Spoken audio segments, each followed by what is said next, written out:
القوات المسلحة المصرية. القوات المسلحة شهدت بأفرعها الرئاسية وإدارتها المختلفة والكليات والمعاهد العسكرية شهدت عملية تطوير وتحديث كبيرة ونقلة نوعية وصفت بالمعجزة.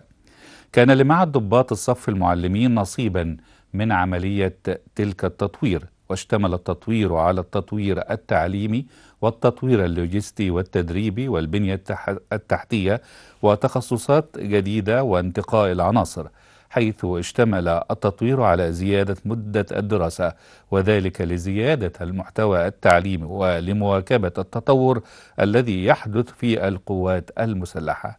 لذلك يعتبر معهد ضباط الصف والمعلمين منظومة علمية متطورة حديثة بالقوات المسلحة.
ومع ضباط الصف المعلمين بالقوات المسلحة يوجد به العديد من المنشآت الرياضية وكذلك المباني الإدارية التي تضاهي أكبر المنشآت الموجودة في العالم، والتي تهتم بإعداد الفرد المقاتل داخل المعهد بدء يكون مؤهلا لتنفيذ المهام الموكل بها على أعلى مستوى. لذلك يعتبر معهد ضباط الصف المعلمين منظومة رياضية علمية.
وفي معهد ضباط الصف المعلمين بالقوات المسلحة يتم استقبال الفرد المستجد عبر فترة تدريب أساسي داخل المعهد لمدة 3 شهور، حيث يتم عمل محاضرات توعوية وتعريفية ونفسية للمقاتل.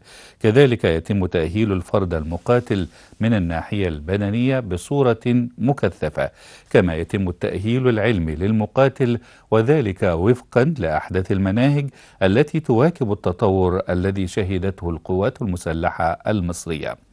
وبعد ذلك يتم التدريب التخصصي للفرد المقاتل داخل معهد ضباط الصف المعلمين، حيث إن كل سلاح له مواصفات للالتحاق به، ويتم تدريب وتدريس جزء من التخصص للفرد المقاتل داخل المعهد، بحيث يكون ملما بكافة القدرات العلمية التي تؤهله للتعامل في كافة الظروف.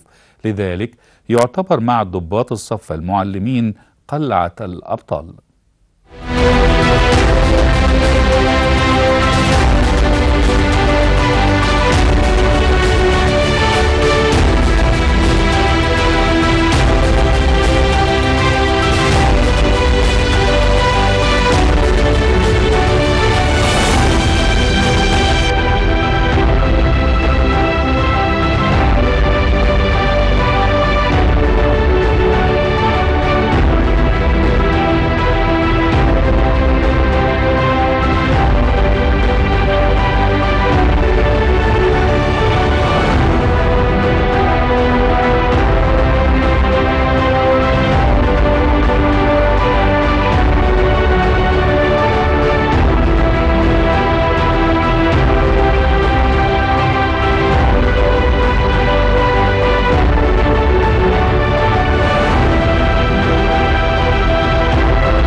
وعن تاريخ إنشاء معهد ضباط الصف المعلمين بالقوات المسلحة. هذا المعهد أنشئ عام 1954، حيث يعتبر المعهد من أقدم المعاهد التعليمية العسكرية في الشرق الأوسط، والذي كان له دور كبير في إمداد القوات المسلحة بعناصر قوية ساهمت في تحقيق العديد من الانتصارات للجيش المصري خلال تلك الفترة. مشاهدينا الكرام، الفقرة التالية وهي فيلم وثائقي عن نشأة وتطور معهد ضباط الصف المعلمين قلعة الأبطال.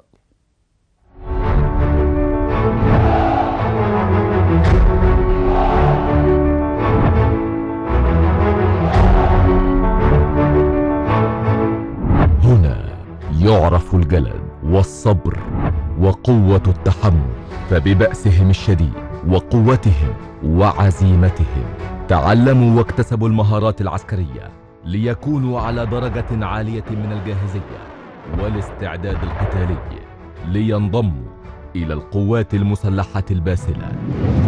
إنه معهد ضباط الصف المعلمين، مصنع الرجال.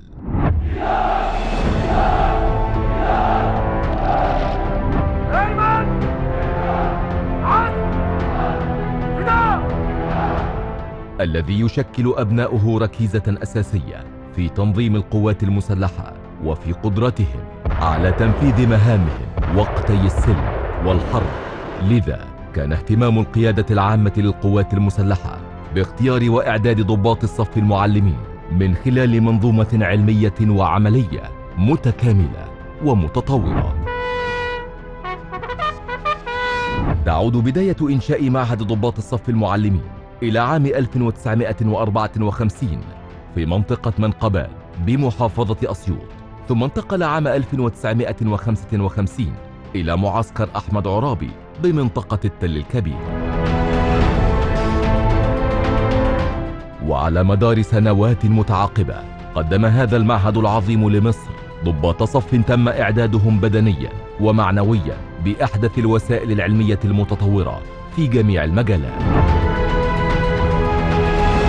ويشكل ضباط الصف المعلمين العمود الفقري للقوات المسلحة المصرية، لذا يتم اختيارهم بعناية وفقا لأحدث المعايير حتى يكونوا أكثر قوة وانضباطا، وليتمكنوا من تنفيذ المهام المختلفة بالقوات المسلحة.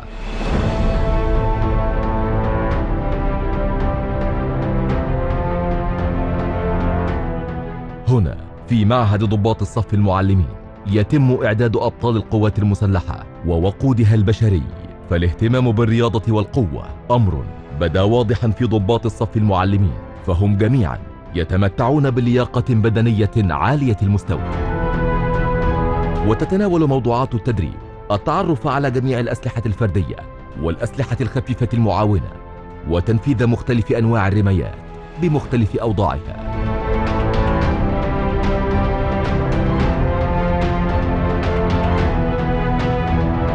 كما تتطرق الموضوعات الدراسية إلى تدريب عسكري بمختلف المهارات التكتيكية والفنية.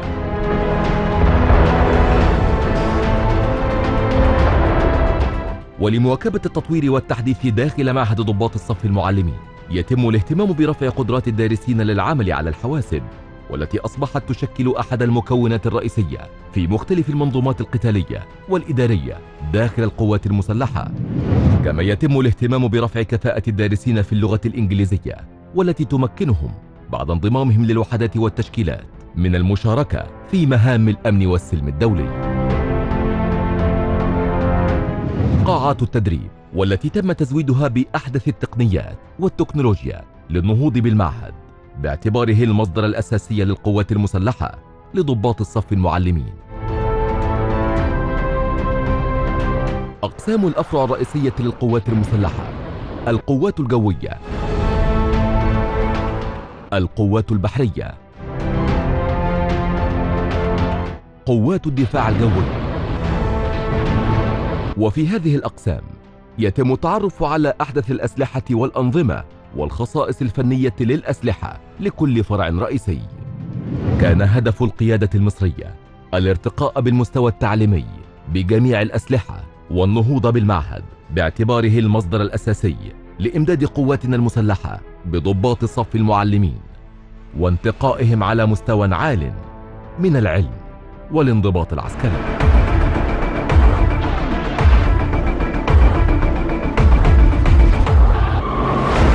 وفي حفل تخرجهم تراهم مقاتلين تزودوا بجميع أنواع اللياقة البدنية والتقاليد العسكرية لينضموا بعد تخرجهم للقوات المسلحة المصرية في جميع التخصصات والتشكيلات والوحدات، ليكونوا عونا حقيقيا للجيش المصري للدفاع عن مصر وطنهم الغالي متى تطلب الأمر ذلك.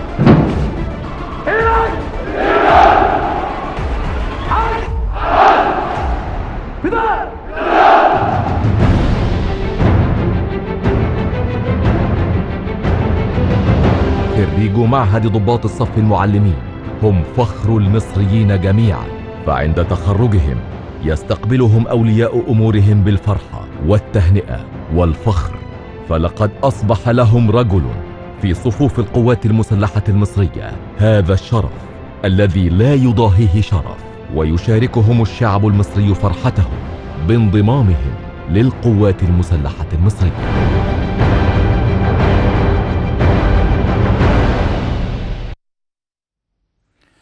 وعن كيفية اختبار الطلبة المتقدمين لمعهد ضباط الصف المعلمين: يتم انتقاء الطلبة من أجل الانضمام لمعهد ضباط الصف المعلمين، وذلك عبر عدد من الاختبارات المهمة، مثل السمات الشخصية والاختبار الطبي والاختبار الرياضي والاختبار النفسي وكشف الهيئة.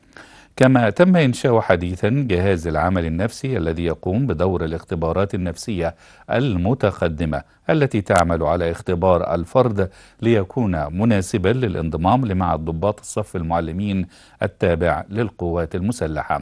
مشاهدينا الكرام، التقرير التالي وهو صورة مضيئة متطورة حديثة عن معهد ضباط الصف المعلمين.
الإيمان عزم فداء، هذا هو شعار معهد ضباط الصف المعلمين التابع للقوات المسلحة، والمنوط به تخريج ضباط الصف والتحاقهم بالأفرع الرئيسية وإدارة القوات المسلحة المختلفة، حيث يقوم المعهد بتخريج مقاتل محترف ومدرب على أحدث مستوى ليكون قادرا على حماية الأمن القومي المصري، وهو ما جعل القيادة العامة للقوات المسلحة تهتم باختيار وانتقاء هيئة قيادة معهد ضباط الصف المعلمين على أعلى مستوى من الحرفية العلمية والعملية. مشاهدينا الكرام، التقرير التالي يوضح جهود هيئة قيادة معهد ضباط الصف المعلمين للارتقاء بالطالب المقاتل.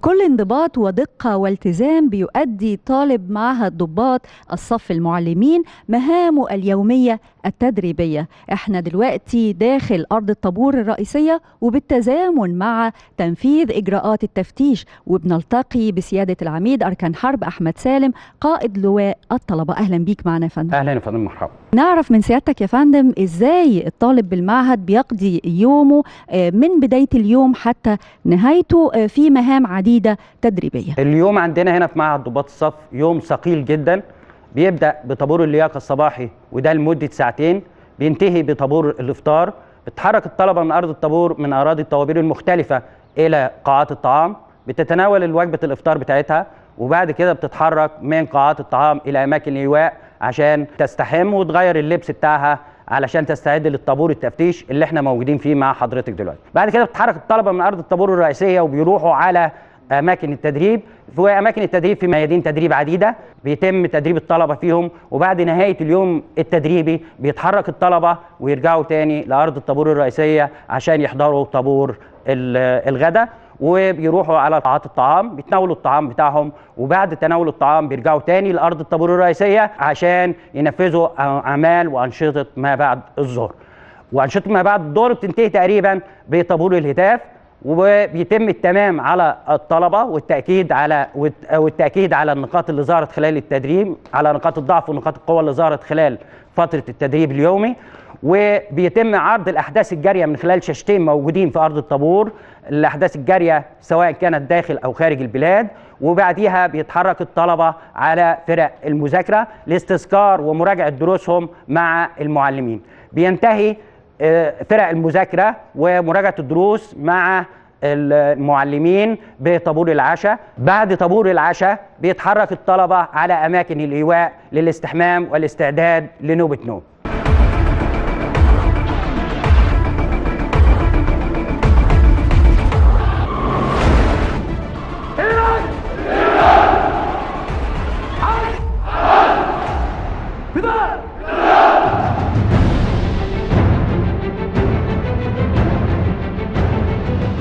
بالتزامن مع تدريب الطلبة مشاهدينا داخل أرض الطابور الرئيسية، لنا هذا اللقاء وسيادة العميد أركان حرب صالح عبد النبي كبير معلمي معهد ضباط الصف المعلمين. أهلا بسيادتك معنا يا فندم. أهلا وسهلا.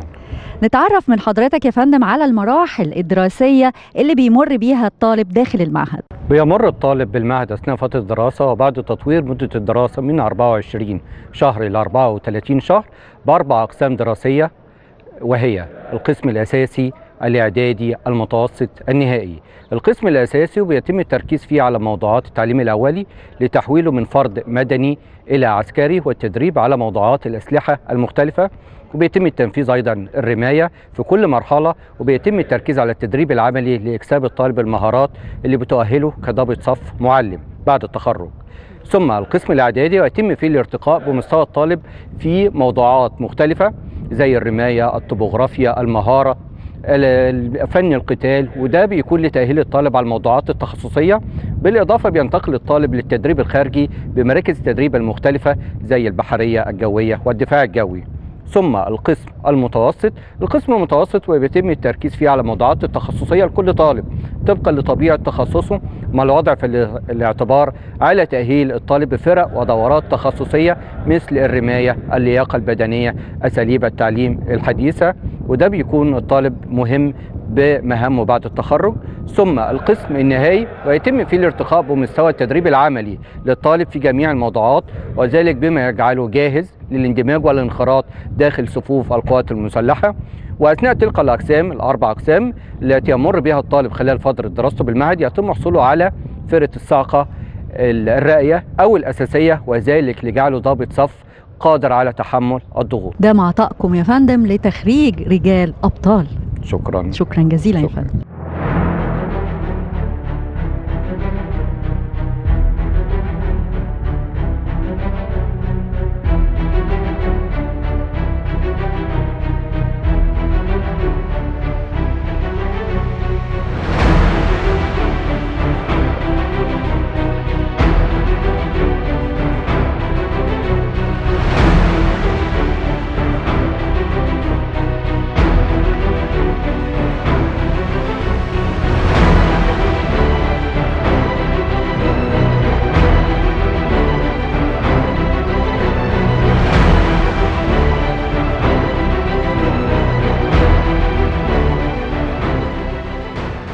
إمكانات عديدة بتقدم لطلبة معهد ضباط الصف المعلمين للإقامة والإعاشة بتمكنهم من الحياة العسكرية والتدريبية والتأهيلية والتعليمية. هنتعرف على كثير من هذه الإمكانات من خلال لقائنا وسيادة العميد أركان حرب أمير منشاوي مساعد المدير للشؤون الإدارية. أهلا بسيادتك معنا يا فندم. أهلا وسهلا يا فندم. أهلا بحضرتك.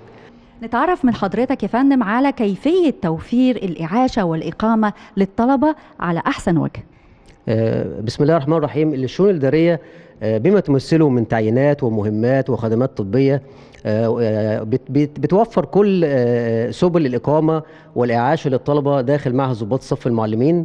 فبالنسبة لأماكن الإيواء بتوفر بأماكن إيواء للطلبة بتتمثل في كتائب لواء الطلبة بإجمالي عدد 6 كتيبة، واللي بتوفر أماكن إيواء حضرية للطلبة، وطبعا بيتم الإشراف عليها وإجراء الصيانات المستمرة ليها وبكافة المرافق المتعلقة بيها، وبيتم توفير المطهرات ومواد التعقيم اللي بتكون موجودة عشان تقي الطلبة وتمنع انتشار الفيروسات والمحافظة على السلامة العامة. عظيم جدا. تطورات عديدة في النواحي الإدارية سيادتك تكلمنا عنها. بيتم توفير طعام للطلبة وطهيه داخل المعهد، وده بيتم عن طريق مطابخ لواء الطلبة المتمثلة في عدد 2 مطبخ بكامل معداتهم. ولكن في الفترة الأخيرة تم صرف وإضافة معدات تعيينات جديدة، وده عشان زيادة الطاقة الإنتاجية لمعدات التعيينات، ده عشان يتناسب مع الزيادة في أعداد الطلبة اللي منتظرة إن شاء الله خلال السنة الدراسية القادمة. ويتم إجراء الصيانات لمعدات الطهي ديت إذا كانت معدات طهي أو ثلاجات. أما لمطابخ لواء الطلبة والمتواجدة بعدد 2 مطبخ بكافة معداتهم، ولكن الفترة السابقة تم إضافة وصرف معدات تعيينات جديدة عشان زيادة الطاقة الإنتاجية لمعدات التعيينات، وبما يتناسب مع زيادة أعداد الطلبة بعد زيادة السنوات الدراسية من 2 سنة إلى 3 سنة دراسية. وكذلك تم زيادة السعة التخزينية لمجمع مخازن التعيينات وتطويره عشان يسع كميات تعيين إضافية نظرا لزيادة أعداد الطلبة، وبما يسمح بسهولة عملية النقل والتداول، وكذلك عوامل التهوية والتخزين الجيد للتعيينات. أما بالنسبة لميزات تناول الطعام اللي هي بيتم فيها تناول وجبات الطعام للطلبة، والمتمثلة في عدد 6 ميز تناول طعام، ميزة على كل كتيبة، ودي بيتم يعني بنهتم بيها اهتمام كبير جدا على قيادة المعهد. فتم إجراء استبدال وإحلال الترابيزات الموجودة بترابيزات وكراسي خشبية، وكذلك بيتم إجراءات الصيانة المستمرة لكل مرافق الميسات، وكذلك معدات نقل وتداول الطعام، وكذلك بنوفر كل المطهرات والمعقمات أثناء دخول أو خروج الطلبة عشان نضمن سلامة الطلبة. وتم توفير مبردات مياه لكل ميز مبرد مياه بسعة 600 لتر مياه، مع توصيله بوحدات فلاتر المياه المركزية الموجودة بالمعهد. وكذلك المعهد بيوفر للطلبة كافة الخدمات، ده كله عن طريق مجمع الخدمات المتكامل الموجودين فيه، زي الحلاق أو الترزي أو السروجي، وكذلك الماكينات الخاصة بتصنيع مستلزمات الزي العسكري، وملحق به استوديو متكامل للتصوير. ده كله في مكان واحد عشان نوفر تحركات وتوفير الوقت بالنسبة للطلبة. كل التوفيق دايما يا فندم في رفعكم لكافة الكفاءات للخدمات المقدمة لطلبة معهد ضباط الصف المعلمين. شكرا جزيلا يا فندم. شكرا يا فندم. شكرا.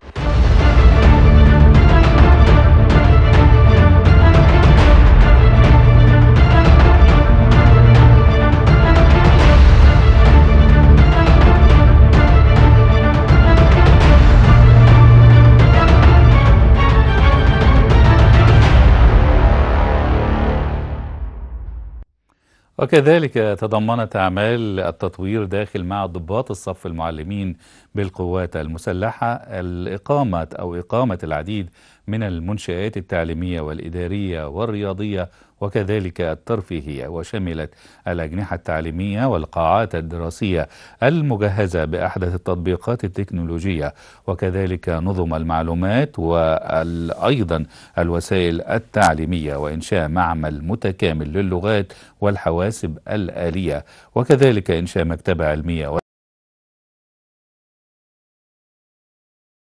التقرير التالي مشاهدينا الكرام يوضح أرقى وأحدث أساليب الارتقاء بالمنظومة التعليمية داخل معهد ضباط الصف المعلمين.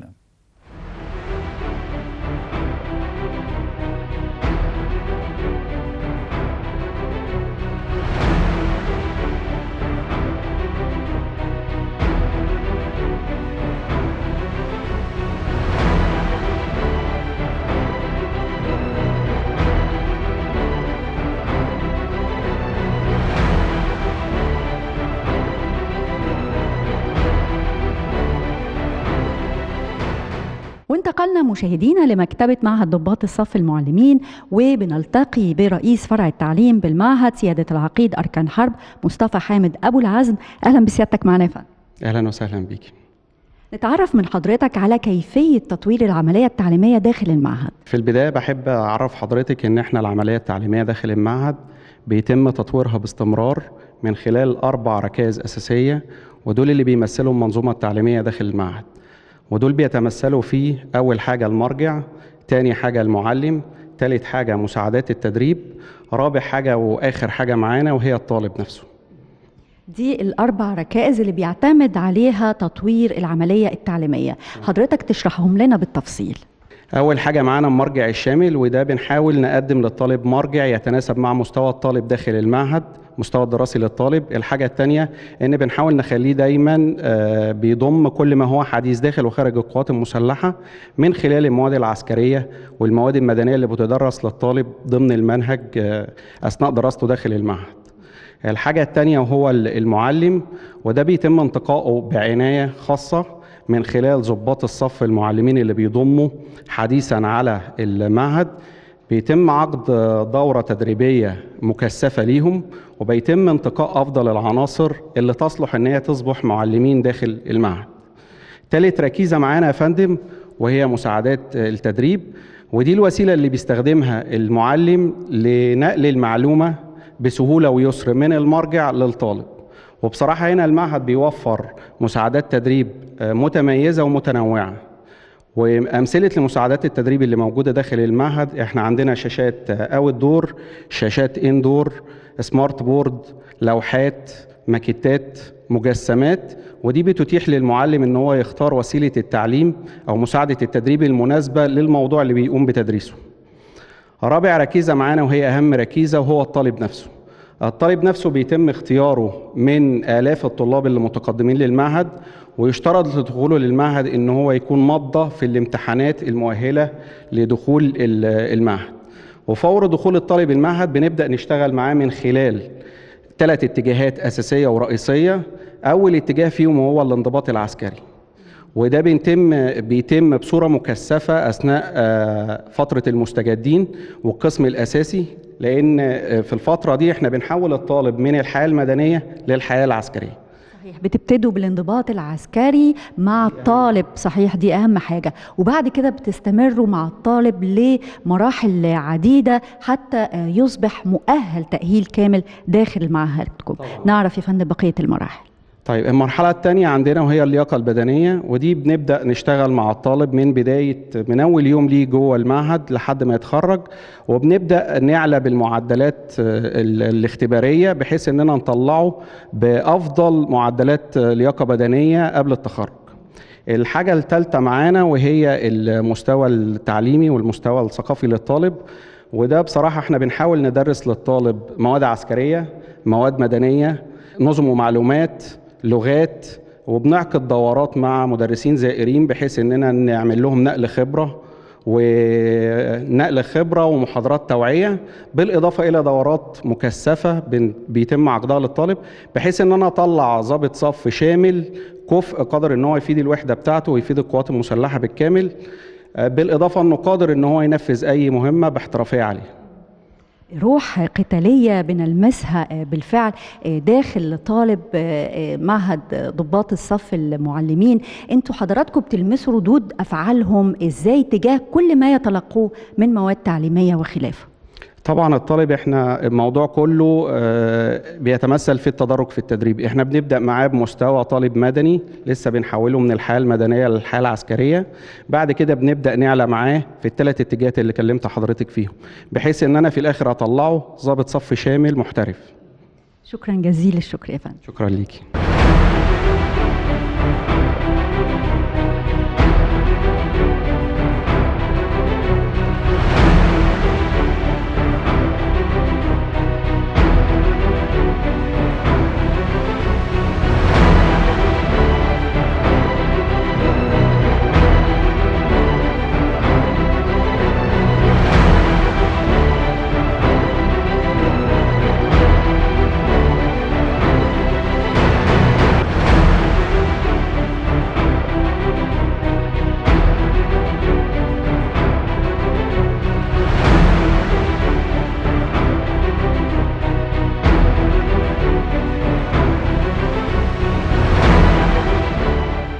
انتقلنا مشاهدينا لمجمع الامتحانات داخل معهد ضباط الصف المعلمين، وهنلتقي وسيادة العقيد أركان حرب أمجد عبد العظيم رئيس قسم الامتحانات بالمعهد. أهلا بسيادتك معنا يا فندم. أهلا وسهلا بحضرتك يا فندم.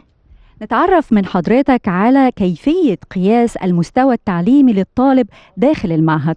يتم يا فندم مع ضباط الصف المعلمين اختبار الطلبة في جميع الأقسام الدراسية، اختبارات مفاجأة واختبارات دورية واختبارات شهرية واختبارات في نهاية كل قسم بغرض قياس مستوى الطلبة التعليمي.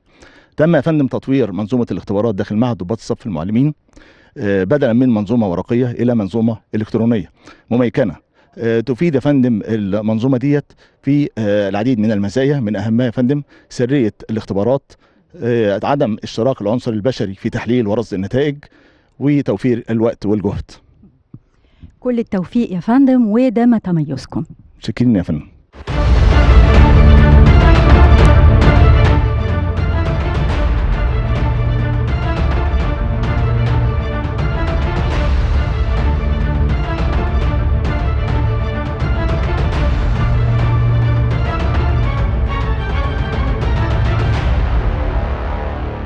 مشاهدينا احنا دلوقتي داخل محاكي تطعيم المعركة داخل جناح التربية البدنية بمعهد ضباط الصف المعلمين، وهنلتقي وسيادة المقدم هاني الحسيني قائد جناح التربية البدنية. أهلا بيك معنا يا فندم. أهلا وسهلا بحضرتك. نتعرف من سيادتك يا فندم على كيفية تأهيل الطلاب بدنيا. تمام. حضرتك عند التحاق الطالب بمعهد ضباط صف المعلمين وانتقاله من المجتمع المدني الى المجتمع العسكري بيتم تأهيل الطالب بدنيا من خلال مجموعه من الانشطه الرياضيه في صوره محطات رياضيه تكسبه القدره العضليه والمرونه البدنيه، وبيتم دراسه هذه المحطات بعنايه شديده حتى يصل في النهايه الى تحقيق المهام المطلوبه من الطالب بلياقه بدنيه عاليه. عظيم جدا يا فندم، وبالتأكيد لتحقيق هذا الهدف بيكون في أنشطة متعددة بتقدموها من داخل هذا الجناح، نتعرف عليها. تم التنسيق مع الاتحادات الرياضيه على دفع لجان للتحكيم لمنح الطلبه الاحزمه المختلفه في رياضه الكاراتيه والكونغ فو. تمام. فبممارسه رياضه الكاراتيه والكونغ فو بيتم تاهيل الطالب بالجرأه والشجاعه، الدفاع عن النفس باستخدام الاساليب القتاليه اللي بيتعلمها اثناء التدريب. بجانب الرياضه طبعا بترفع روح معنويه للطلاب عن طريق تنظيم المسابقات والمنافسات الداخليه بين الطلبه بعضها البعض. وطبعا ده بيرفع روح معنويه بالطلاب عن طريق هيئه قياده المعهد. طبعا بتحرص هيئه قياده المعهد على تنظيم البطولات دي بجانب تنفيذ المنظومه التعليميه.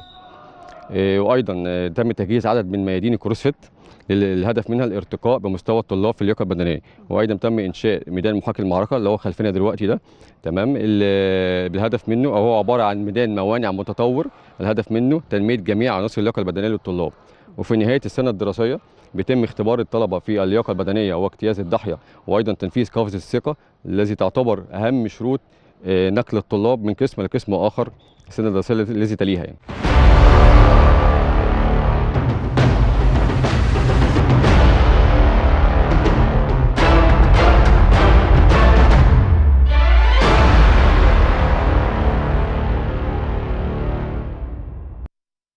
واستكمالا للارتقاء بالطالب تدريبيا وصحيا داخل معهد ضباط الصف المعلمين، تم إنشاء مجمعا لميادين التدريب التخصصية، وكذلك تطوير صالات الإعداد البدني، وإنشاء 2 نادي رياضي متكامل يضم استاد رياضي وحمام سباحة أولمبي مجهز بكافة التجهيزات، إضافة إلى 10 ملاعب للكرة الخماسية وكرة السلة والكرة الطائرة والتنس، وملحق بهما 2 حمام سباحة تدريبي و2 مبنى ترفيهي واجتماعي للطلبة. امتدت أعمال التطوير لتشمل التأمين الإداري والطبي داخل المعهد، وذلك من خلال إنشاء مستشفى متكامل للطلبة وتطوير المبيتات وأماكن الإيواء والمسجد، بالإضافة إلى الميسات وقاعات الطعام وتزويدها بكافة التجهيزات الإدارية لتقديم أرقى مستويات الرعاية للطلبة طوال مدة الدراسة بالمعهد. مشاهدينا الكرام، التقرير التالي يوضح كيفية الارتقاء بالطالب تدريبيا وصحيا داخل معهد ضباط الصف المعلمين.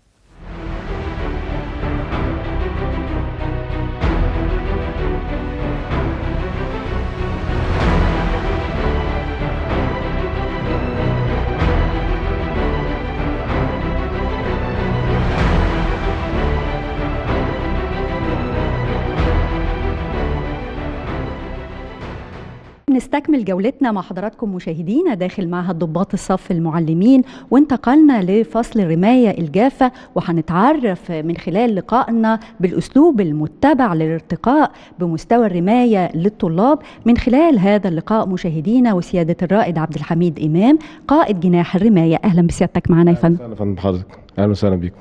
نتعرف منك على الأسلوب المتبع للارتقاء بمستوى الرماية للطلاب. تمام يا فندم، احنا عندنا الرماية بتنقسم مرحلة الرماية إلى قسمين.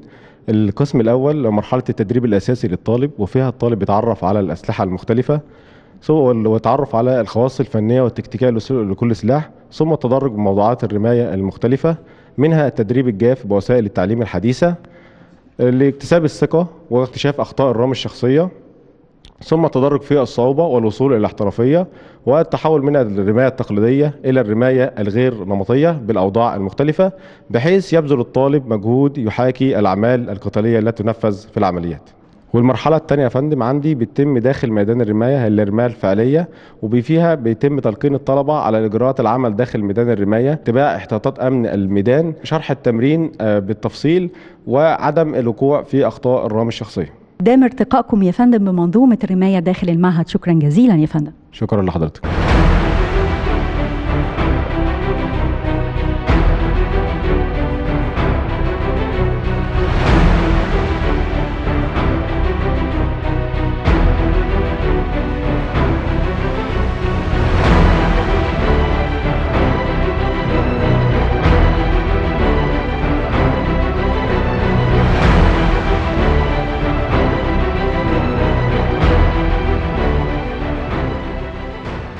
انتقلنا مشاهدينا لمستشفى معهد ضباط الصف المعلمين، وهنتعرف على خدمات طبية عديدة بتقدم للطلبة.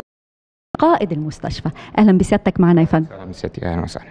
نعرف من حضرتك كافة الخدمات الطبية المقدمة لطلبة المعهد. هي في الحقيقة تقوم مستشفى الطلبة بخدمة طبية مميزة من خلال مجموعة من الأقسام العلاجية، مثل القسم الخاص بالاستقبال والطوارئ، والقسم الداخلي، وقسم خاص بالعيادات التخصصية، ومركز تطعيم ملحق بالمستشفى، ومبنى أو أماكن مخصصة للعزل، ومخزن خاص بالأدوية، ومركز للإسعاف الطبي. حيث يقوم قسم الاستقبال والطوارئ باستقبال الحالات الطارئة والتعامل معها من خلال مجموعة من الأجهزة والمستلزمات الطبية من خلال طاقم طبي مدرب ومؤهل لذلك. وتحتوي المستشفى أيضا على مجموعة من العيادات التخصصية في كافة التخصصات مجهزة لذلك من خلال مجموعة من العيادات مثل عيادة الرمد، عيادة الأنف والأذن، عيادة الجلدية، عيادة العظام، عيادة البطنة، وأيضا عيادة الأسنان. كما يتم إجراء كافة الفحوصات الطبية اللازمة للطالب، حيث تحتوي المستشفى على مركز للأشعة، يوجد جهاز أشعة سينية، ويوجد أشعة موجات صوتية التي تلزم للحالات الطارئة للتعامل مع الطالب. كما يحتوي المستشفى على مركز ومعمل تحاليل لإجراء التحاليل الطبية الشاملة. كما يوجد بالمستشفى قسم داخلي لاستقبال الحالات وحجزها. يتم فرز الحالات من خلال قسم الاستقبال والطوارئ والتعامل معها من خلال العلاج، أو تحويلها إلى القسم الداخلي، أو تحويلها إلى مستشفيات المستوى الأعلى من خلال مركز إسعاف طبي متكامل. إمكانيات ضخمة الحقيقة بتوفروها داخل هذه المستشفى. وسؤالي سريعا لحضرتك، الإجراءات الوقائية اللي بتتخذوها داخل المستشفى؟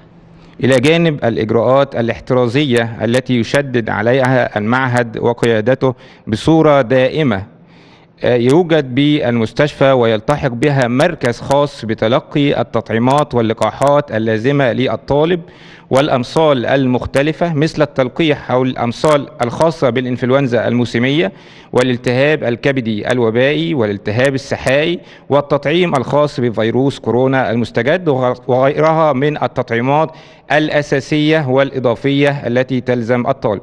ويوجد أيضا أماكن مخصصة للعزل بقوة ما يقارب 400 سرير، وذلك للتعامل مع الحالات التي تستدعي العزل أو الحجر الصحي. دمتم موفقين يا فندم في هذه الرسالة النبيلة، شكرا جزيلا لحضرتك.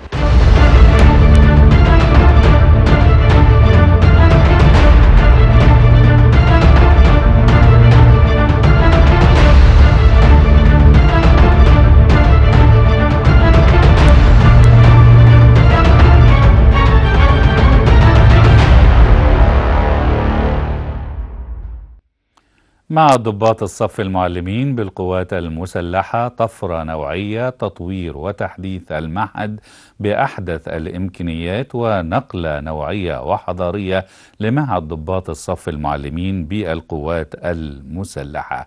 كذلك يعتبر هذا المعهد منظومة علمية متطورة ومنظومة رياضية حديثة داخل معهد صف المعلمين بالقوات المسلحة. مشاهدينا الكرام، نختتم حواراتنا من معهد ضباط صف المعلمين القوات المسلحة، نختتم بالحوار مع اللواء أركان حرب إيهاب عبد الحميد مصطفى، مدير معهد ضباط الصف المعلمين بالقوات المسلحة.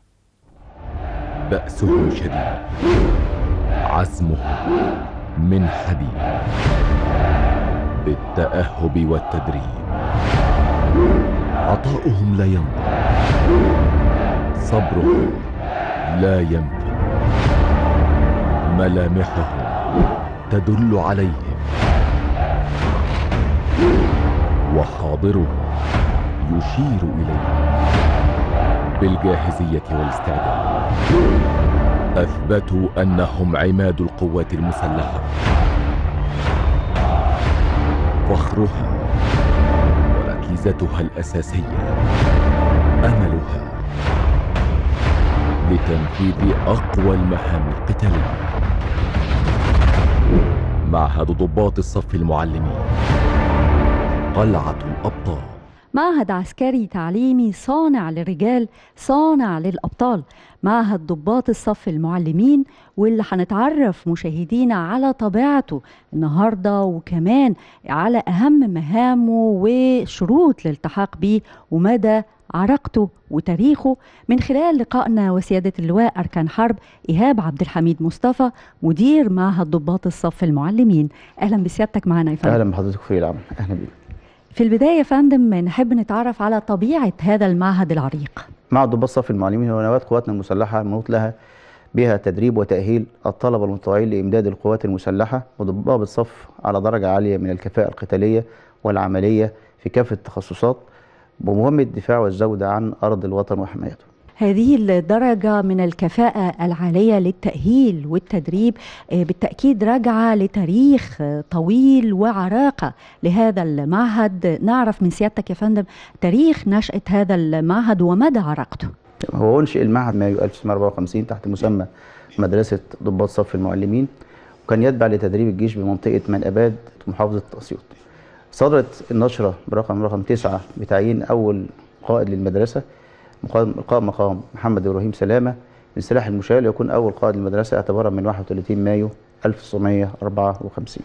وعيد تمركز المدرسة المنطقة الحالية بمحجر أبو حماد التل الكبير بمعسكر أحمد عرابي 25 ديسمبر 1955. واعتبارا من 2013 صدق السيد النائب الأول لمجلس الوزراء القائد العام للقوات المسلحة وزير الدفاع والإنتاج الحربي السيد الفريق أول عبد الفتاح السيسي في ذلك التوقيت على إعادة تنظيم مدرسة ضباط صف المعلمين تقوم معهد ضباط صف المعلمين. عظيم جدا يا فندم. وهذه العراقة والتاريخ جعلت لهذا المعهد مهام عديدة ورئيسية. نتعرف من سيادتك يا فندم على أهم هذه المهام. هو المهمة الرئيسية لمعهد ضباط صف المعلمين هو المنشأة التعليمية المنوط لها إعداد ضابط صف مقاتل على أعلى معايير الكفاءة القتالية والدرجة العالية من الانضباط العسكري ليكون مؤهل وفعال في منظومة القوات المسلحة. وعشان نحقق الهدف ومهمة المعهد كان لنا هدف رئيسي في المعهد هنا، وهو الوصول بالطالب المتطوع لدرجة عالية من الكفاءة العلمية والبدنية والانضباطية وزيادة الوعي الديني والثقافي لتحصين الطالب من الأفكار الهدامة والآراء المتطرفة وتنمية مهارته الفردية. كما من ضمن مهام المعهد تطوير مناهج وأسلوب تأهيل وتدريب هيئة تدريس المعهد لمواكبة التطور المستمر والمتسارع بالقوات المسلحة. ولتحقيق الهدف الرئيسي للمعهد تم في خلال الفترة السابقة تطوير وتوفير وسائل مرئية ومسموعة لتدريب الطلبة وشاشات تعليمية ولوحات توضيحية وماكيتات. تم تطوير المكتبة العسكرية والثقافية لزيادة الوعي الثقافي والتحصيل العلمي للطالب. تم تطوير معامل نظم واللغات بالمعهد وإنشاء منظومة امتحانات مميكنة بالمعهد. بالنسبة للياقة البدنية والكفاءة البدنية تم الاهتمام بمستوى اللياقة البدنية باستخدام أحدث طرق تدريب بواسطة ميادين محطات البناء الجسماني للطلبة اللي هو الكروسفيت اللي تم استحداثها بالمعهد والتدريب على رياضات الدفاع عن النفس الكاراتيه والكونغ فو. برضه في المرحلة المتقدمة للطالب ويعتبر هو القسم النهائي بيتم تدريب الطالب المقاتل على أحدث ميادين التدريب العنيف ميدان محاكي المعركة لرفع مستوى اللياقة البدنية وتنمية مهاراته القتالية. برضو على مستوى المعهد هنا فندم بننظم زيارات ميدانية للطلبة لزيادة الوعي الثقافي والمهمة بالتاريخ العسكري بزيارات لبانوراما حرب أكتوبر، مزار عيون موسى، مزارات تبة الشجرة، متحف الحضارة، مجمع الأديان. كما بيتم تأكيد على الجهود الدولة المصرية في التنمية وتنظيم زيارات للمشاريع التنموية العملاقة من قناة السويس الجديدة والعاصمة الإدارية. ومع المتغيرات والأحداث العالمية الحالية والمتسارعة بتنظم محاضرات نقل خبرة بالمعهد بواسطة قدامى القادة المستشارين وأساتذة الجامعات لإلزام الطلبة بآخر المطورات الجارية. هذه المهام يا فندم لما بيتعرف عليها كتير من الشباب بيبقى كلهم شغف إن هم يعرفوا شروط الالتحاق بالمعهد. نعرف من سيادتك يا فندم شروط الالتحاق بالمعهد. لو شروط الالتحاق بالمعهد لازم يكون حاصل على الشهادة الإعدادية ويكون نسبة النجاح ما تقلش عن 60%، وأن يجتاز جميع الاختبارات المقررة للانضمام للمعهد من الكشف الطبي والكشف الرياضي والنفسي والسمات والقدرات والكشف الهيئة، ودي في نهاية الاختبارات بالكامل.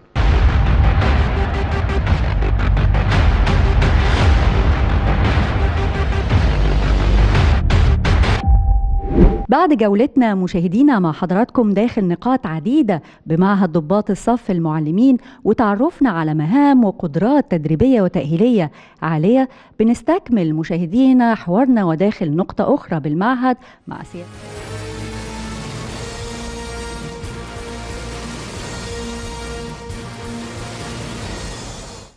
نكمل هذه الحلقة من برنامج تحية للوطن بعد أذان العشاء الذي حان الآن موعده في القاهرة.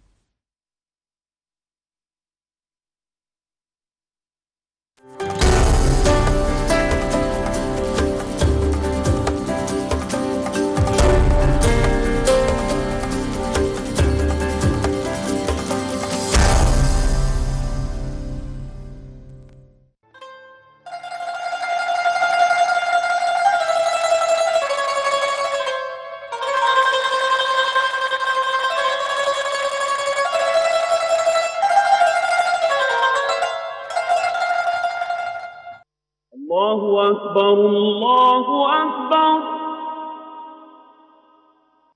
الله أكبر الله أكبر أشهد أن لا إله إلا الله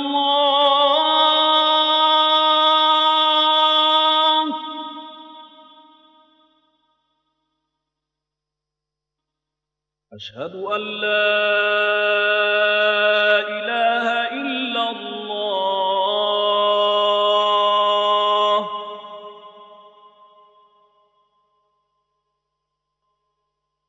أشهد أن محمدًا رسول الله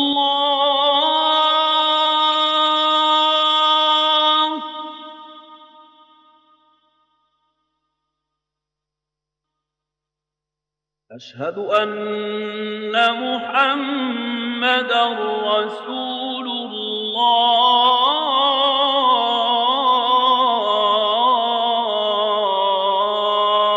الله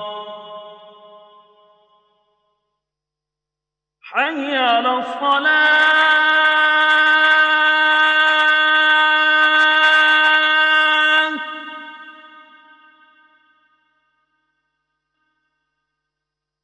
حي على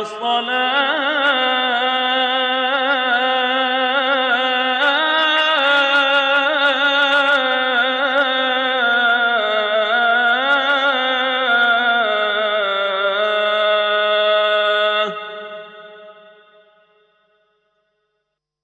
حي على الفلاح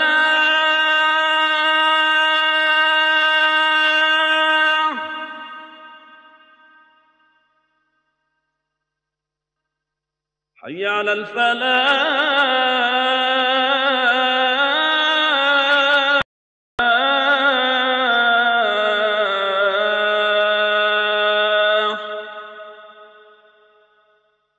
الله أكبر الله أكبر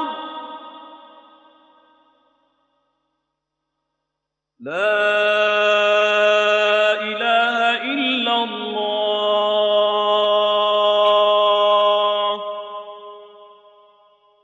اللهم رب هذه الدعوة التامة والصلاة القائمة آت سيدنا محمدا الوسيلة والفضيلة والدرجة الرفيعة وابعثه اللهم المقام المحمود الذي وعدته وصلى الله وسلم على سيدنا مولانا محمد وعلى آله وصحبه أجمعين.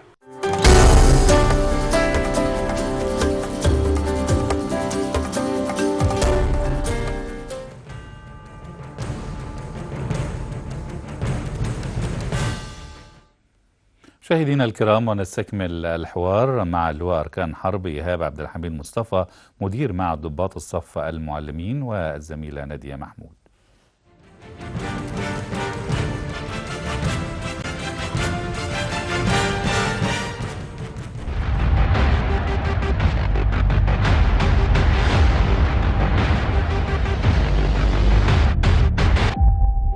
بعد جولتنا مشاهدينا مع حضراتكم داخل نقاط عديدة بمعهد ضباط الصف المعلمين وتعرفنا على مهام وقدرات تدريبية وتأهيلية عالية، بنستكمل مشاهدينا حوارنا وداخل نقطة أخرى بالمعهد مع سيادة اللواء أركان حرب إيهاب عبد الحميد مصطفى مدير المعهد. وبعد تعرفنا يا فندم على هذه القدرات العالية التدريبية والتأهيلية، هل استلزم ذلك تغيير لمدة الدراسة عن ذي قبل؟ فندم بالفعل انا باكد على مهمه المعهد الاول ان هي الجهه المنوطه للقوات المسلحه بالامداد بضباط صف المعلمين على درجه عاليه من الكفاءه القتاليه، وحرص القياده العامه للقوات المسلحه على زياده مده الدراسه للطلبه من 24 شهر لتكون 34 شهر لمده 3 سنوات ميلاديه لزياده التدريب في المعهد. سيادة اللواء أركان حرب إيهاب عبد الحميد مصطفى مدير معهد ضباط الصف المعلمين، كيفية اختيار يا فندم أعضاء هيئة التدريس داخل المعهد؟ بيتم إمداد المعهد بضباط صف أعضاء هيئة التدريس على أعلى درجة من الكفاءة القتالية والتعليمية للاستفادة من خبراتهم الميدانية في تطوير العملية التعليمية بالمعهد وصقل الطلبة بالخبرات العملية وتدريبهم على كافة السيناريوهات المختلفة في أعمال القتال ومكافحة الإرهاب والتدريب على استخدامها في كافة الأسلحة الحديثة. سيادة اللواء أركان حرب إيهاب عبد الحميد مصطفى مدير معهد ضباط الصف المعلمين، رسالة سيادتك بتوجهها لأبنائك يا فندم داخل المعهد. وأكد على أبناء الطلبة ببذل الجهد والتدريب الشاق وتحصيل العلم داخل المعهد ليتخرج ضابط صف معلم كفء قادر على تحمل المسؤولية وحماية تراب هذا الوطن والدفاع عن سلامة أراضيه. وأخيرا وليس آخرا أتقدم بالشكر والتقدير للقيادة العامة للقوات المسلحة لاهتمامها بهذا الصرح العلمي العريق ودعمها المستمر لتطوير المعهد في كافة النواحي التعليمية والتدريبية والإدارية والمعنوية. كل الشكر والتقدير لسيادتكم يا فندم، وكل الفخر بهذا المعهد الذي يحرص على تخريج طلبة يكونون يحملون بعد ذلك راية شرف العسكرية المصرية. شكرا جزيلا. شكرا جدا فندم.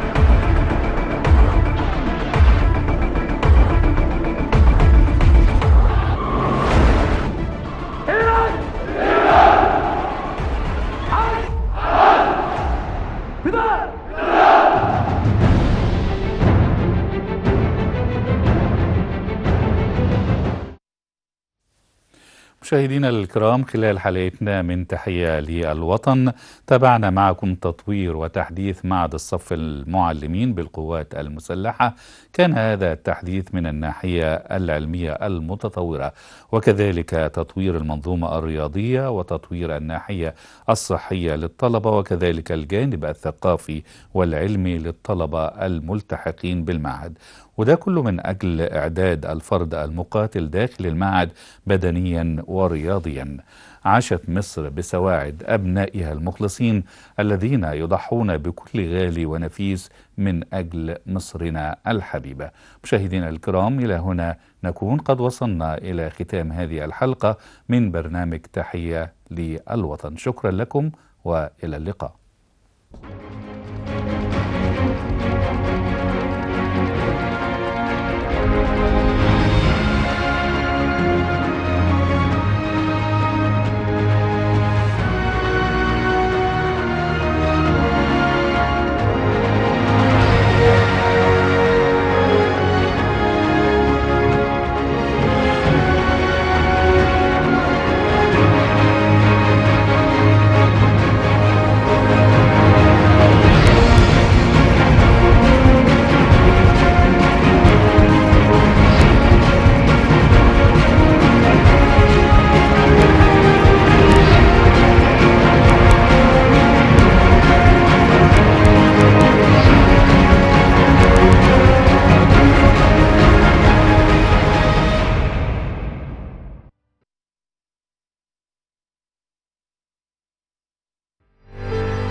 يعني سمعت عن قانون الشهر العقاري في التلفزيون، حفزني فعلا ان انا ابدا في الاجراءات على طول. جيت هنا الشهر العقاري سالت، فقالوا لي المطلوب 1 2 3، يعني 3 4 اوراق مطلوبه، حاجات سهله يعني.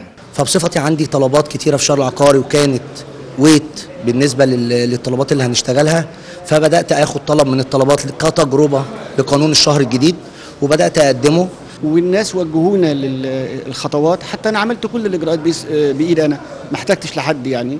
خدوا الورق كله، بداوا يراجعوه وقالوا لي انتظر مننا تليفون وهكذا. كان في خلال اسبوع كان جالي المهندس عامل كشف مساحي، مشيت في الاجراءات في التسلسل. بعد كده بداوا قالوا في رفع مساحي، في معاينه على الطبيعه. الكلام ده ما استغرقش معانا 3-4 ايام. فوجئنا بعديها الاقي رئيس المأموريه بيكلمني بيقول لي تعالى استلم ورق، فرحت لقيته بيقول لي الف مبروك الطلب اتسجل. والحمد لله ربنا كرمني وحصلت في فتره وجيزه، يمكن 15-17 يوم كنت خلصت الحمد لله. انا بالنسبه لي كشخصيا قعدت 15 يوم، يعني اقل من 15 يوم استلمت عارضه الدعوه مشهره. تاريخ التقديم لتاريخ الشهر 8 ايام. دلوقتي بقت العمليه سهله، بتعامل مع موظفين محدودين والمطلوب معروف، مفيش لفه. انا بنصح بيها طبعا كل الناس اللي عندهم عقارات، سواء اراضي فاضيه او ارض زراعيه او مباني سكنيه، يبادروا فعلا ان المبادره دي جميله جدا وبتحفظ الحقوق لهم ولولادهم. اما تثبت الملكيه هيبقى ارضك سليمه، ما عليهاش اي نزاع ولا عليها اي خلاف. حتى لو حبيتي تبيعيها هتبيعها بسعر اعلى. تاني حاجه عشان تقدري تعملي عليها ترخيص مباني، ترخيص اي حاجه، مش هتقدري تاخدي حاجه لما يكون الارض بتاعتك مسجله تسجيل رسمي. برضو الفلوس مش كتيره، الفلوس بسيطه. دلوقتي المواطن يقدر في القانون الجديد هو اللي يقدم اوراق، يعني اضمن دلوقتي حقك والدوله تضمنه لك كمسجل. انما العقد اللي هو بصحه توقيع بيضمن توقيع الشخص، انما اللي جوه العقد ايه الله اعلم. انما العقد المسجل بيضمن العين ذات نفسها وحدودها والكلام ده كله تفرق. انا بقول لجميع المواطنين يبادروا بالتسجيل، لانها فرصه عظيمه ان احنا ان الفتره بقت بسيطه في انهاء الاجراءات الخاصه بالشهر العقاري. لو انت لسه بتفكر انك تسجل فبلاش تاجل.